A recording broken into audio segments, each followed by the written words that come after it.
Hi everyone, I'm Martha. It all started one busy afternoon at Starbucks. I was deep into my fourth coffee, completely absorbed in some design work for a major client, when he walked in. Logan Albert. Tall, charming, with an easy smile and an aura that felt both commanding and warm. Later, I'd learned he was the heir to Albert Industries. Mind if I share your table? Every other spot's taken, he asked, looking right at me. I glanced up, ready to politely say no, but something in his genuinely friendly expression made me nod. 2 hours later, we were still talking, bouncing from design trends to investment strategies like we'd known each other for years. I never knew someone could get so animated about font choices, he chuckled. Hey, typography is an art, I defended, laughing. Besides, Mr. Investment Banker, you just spent 20 minutes explaining hedge funds. That's how it began. Coffee dates quickly turned into dinners, and soon we were inseparable. 6 months later, he proposed at that same Starbucks table. It felt surreal, like I was in the middle of my own fairy tale. But fairy tales come with villains too. At our engagement party, his mother, Diana, with her perfectly practiced smile, pulled me aside. You're making a terrible mistake, dear, she said, her voice sweet but cold. We have expectations for an Albert bride. I brushed it off as protective mother syndrome. But then I noticed Richard, Logan's father, scrutinizing my off-the-rack dress, and Amber, his sister, making snide remarks about my humble beginnings. They're just old-fashioned, Logan assured me, squeezing my hand. They'll come around. My best friend Sarah wasn't as optimistic. Martha, these people make the real housewives look down to earth. Are you sure about this? But I was head over heels in love. We had a wedding, small by Albert standards, with only 200 guests. Diana managed to criticize everything from my dress to the flowers with a sugary, passive-aggressive tone. Such a creative choice, dear, she'd say, her eyes lingering judgmentally. But then again, it's what one might expect from someone with your background. Red flags popped up like weeds, but I was so enamored with Logan that I ignored them all. Soon after the wedding, though, I couldn't ignore the secretive phone calls that ended abruptly when I entered the room, or the whispered conversations at family dinners. And Amber's sudden eagerness to bond. She dragged me to sister lunches only to snap photos and document my every word on social media with an exaggerated "just bonding with my new sister" caption. The whole family seemed to be conspiring, but Logan insisted I was imagining it. Then came the night that changed everything. I'd been feeling nauseous all week, and the test confirmed it. I was pregnant. Bursting with excitement, I ran to tell Logan but froze when I heard voices from his study. Mom, this is ridiculous. Logan's voice sounded tense. Martha isn't after our money. Darling, we're just protecting you, Diana replied smoothly. The prenup lawyer is coming tomorrow. We'll see her true colors soon enough. I clutched my still flat stomach, my heart shattering as the realization set in. My fairy tale had morphed into a war zone, but they didn't know who they were dealing with. If the Alberts wanted to play games, I'd show them I could play to win. Looking back, I wish I'd seen it coming. But sometimes you have to go through hell to find your strength. It all truly came to a head at the Albert Charity Gala. Diana was huddled with her country club friends, whispering and casting poorly disguised sneers my way. She grew up in a rental in Brooklyn, one of them muttered, her eyes flitting to me. And her father was a mechanic, I hear. Beside me, Amber had her phone out, recording. So Martha, she started with a sly smile.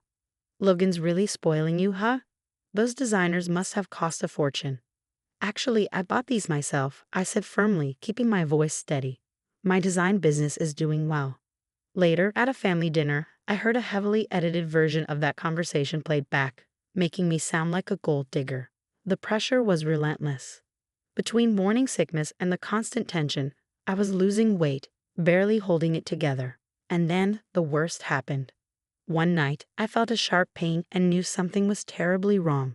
At the hospital, the doctor's words cut through me like ice. I'm sorry, but you've lost the baby. I was devastated, but Diana's reaction, even worse. How convenient, she sneered with Logan silent at her side. Get pregnant, lose the baby, classic manipulation. I barely recognized the woman in the mirror as I stared back at my reflection, broken and grieving. Logan had grown distant, spending late nights locked in his study. One night, I found him staring at a pile of legal papers. What's that? I asked, dreading the answer. Just some documents from Dad's lawyer, he replied, sliding them out of view. But not before I caught a glimpse. Postnuptial agreement. The final betrayal came at another family dinner. Excusing myself, I paused outside Richard's study when I heard him speaking to Logan. "Either you get her to sign or you're out," he said in a cold, cutting tone. "No more trust fund, no position in the company. Do you understand what you're risking for this, gold digger?"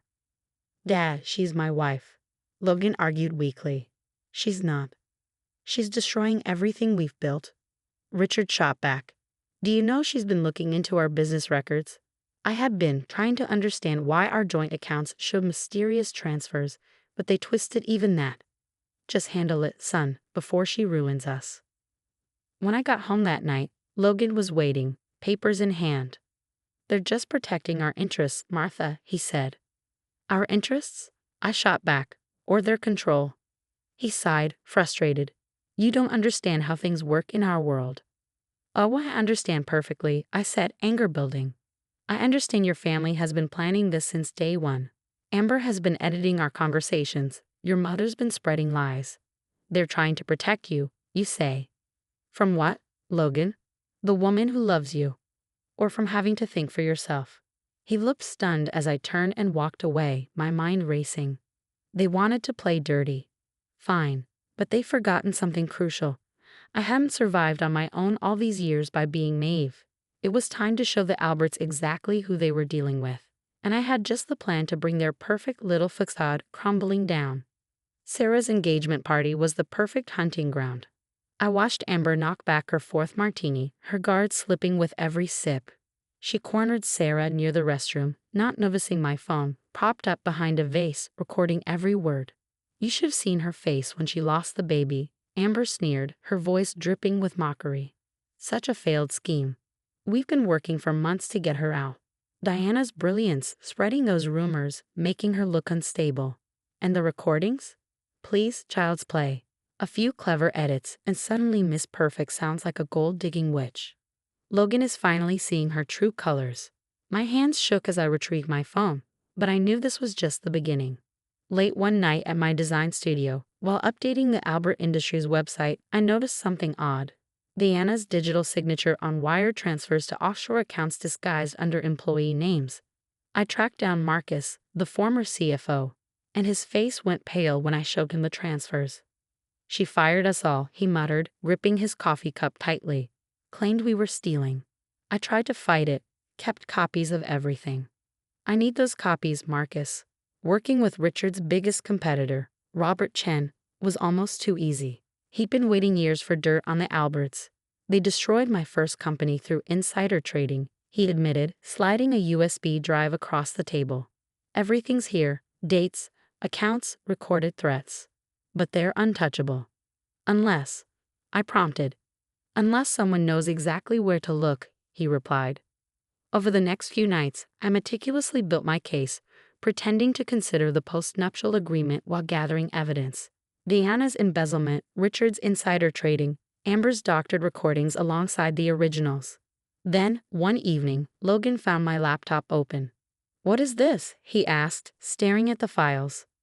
"It's the truth about your family. These are lies. My mother would never, my father." "Listen to this," I said, hitting play on Amber's confession. "She was drunk," he protested. "You're twisting things." "Like they twisted everything about me?" I snapped. "The baby, Logan. They made you believe I planned that." "Stop it. Just sign the papers, please, before they take everything from me." "They already have, Logan. They took your spine, your judgment, and your wife's trust.